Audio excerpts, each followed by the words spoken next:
Judge Cayetano may proceed with his interjections. He has 2 minutes. You may proceed, sir, when you're ready. Good afternoon, Mr. Witness, Director, Attorney Matibag, schoolmate. Good afternoon, sir, Your Honor. Yeah, just on that point ni Senator Bam, I understand as a law enforcer, as an investigator, you have to take all threats seriously. I'll ask you the same questions I asked the two NBI officers, and I do understand they were not under your supervision during that time dahil dun pa sila kay Director Santiago. No? I won't ask all the questions, but you did review the whole video or just the portions relevant to the statement of the Vice President na no joke, yung November 23. Your Honor, napanood ko po yung video, but you're correct. I focus mainly on the issue that is being undertaken. So simple question. Paano naging process kung anong parts ng video at ng statement niya ang paniniwalaan mo or ng task force? So it's not personal. I mean, if you were in the task force or as you said, you created a task force now at duty nyo yung safety ng high government officials. Anong process nyo kung anong parts ng video ang paniniwalaan nyo at hindi? Ng statements niya, what I meant. Well, ang ginawa po natin dyan, doon po mismo sa konteksto ng kanyang sinabi na humanap siya ng papatay at inutos niya na papatayin ang tatlong individual at yun po ay pumayag yung papatay at sinabi pa niya no joke, doon pa lamang po ay na pong nakita yung pong ating hinahanap po na mga pwede niyang pananagutan po sa batas. Well, as an appointee of this government, as a lawyer, as an NBI director, I see your point and I get that. But what I meant is that before that statement, sabi kasi niya, kung papatayin ako, I mean, the record will bear out naman yung eksaktong sinabi niya. No? So this is my paraphrase. But ang pagkaintindi ko sa sinabi niya, kung papatayin ako, eto yung tatlong papatayin mo. And ang impression ko, pinagbibintangan niya yung tatlo na may plot against her. So yun ang tanong ko dun sa two previous NBI directors. If you're gonna believe that she contracted or talked to, may kausap, no?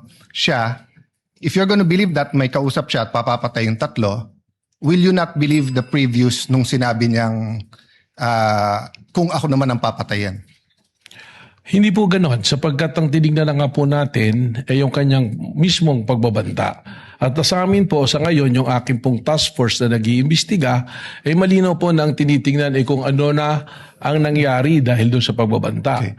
At sinasabi nga po namin dahil po doon sa pagbabanta, ito po ay umabot na doon na po sa level na ang national security nataya na po na kompromiso na.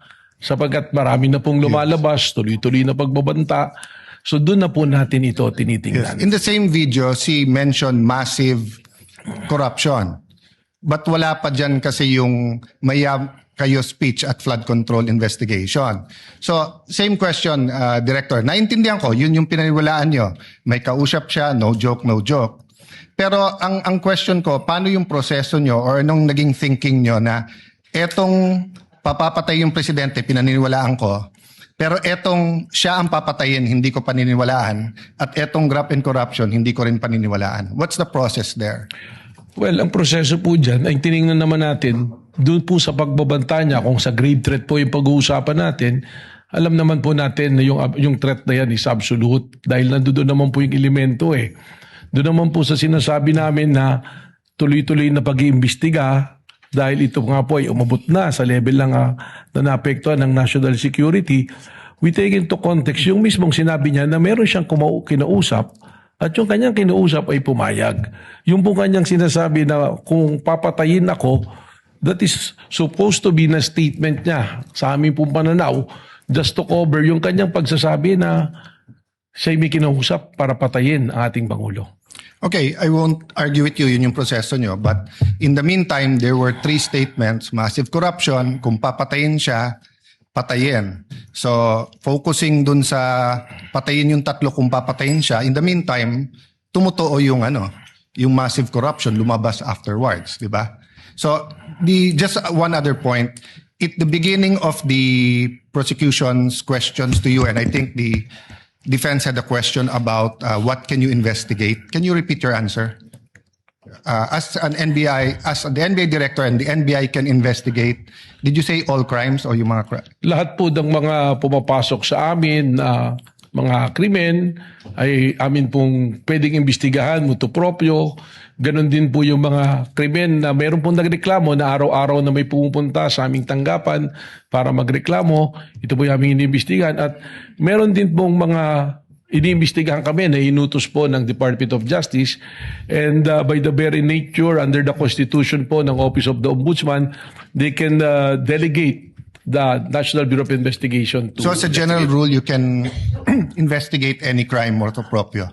More than the investigation of the crime is also the protection of our nationals. Yes. Saka po siyempre siguraduhin na promote ang ating demokrasya hindi nakukompromiso. Yes, but sa Lahat po investigation lang. So you can investigate any crime.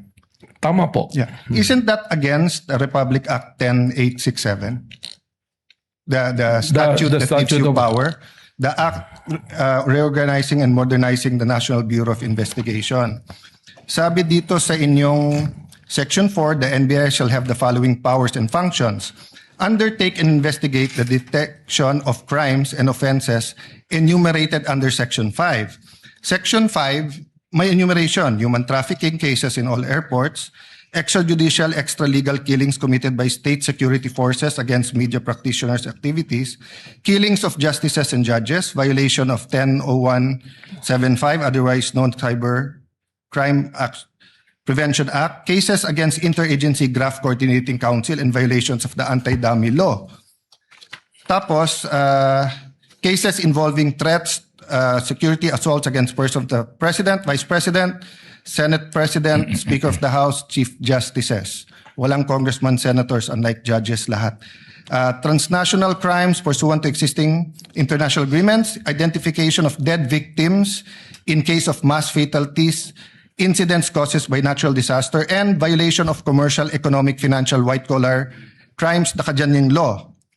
So, exclusive yung enumeration. Then, provided, however, if that the President or Secretary of Justice may direct the NBI to undertake investigation of any crime when public interest so requires. So, hindi ba limited ang pwede niyong imbestigahan except that ang DOJ at President ang pwede mag-atas? That's my last question. Yes. Kindly wind up. Well, Witness may answer. Yes. Yung pong ating listahan na yan, tama po, nandiyan dyan. Subalit, hindi naman po sinasabi na nalilimita dyan ang aming pong pag-iimbestiga. Sapagkat malinaw po ang mandato ng NBI that we are the primary investigating body. Yun lamang nga po, merong mga kaso, kung ito po ay bumagsak na sa jurisdiction halimbawa ng PNP na kanilang iniimbestigahan, we can still help and coordinate at the same way na kung kami po ay nag-iimbestiga at ang PNP pwede rin pong tumulong Well, po sa amin. Director, if that's your interpretation, that goes against what they taught us in law school, na pag exclusive yung enumeration, you cannot add.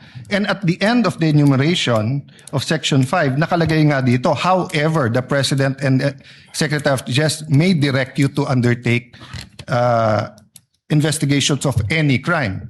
Why do they have to say any crime if you can do it any crime, if you can investigate any crime after all? It seems that you're expanding your jurisdiction by yourself. Well, we'll be doing po yan sapagkat we have also our primary role to make sure that law and order is being promoted through the NBI din po. Senator you. Cayetano Thank you. can avail Thank of you. the second Yeah, round. thank Later or tomorrow, since I believe Attorney Matibag, Director Matibag, forgive me, will still be here for the continuation of cross.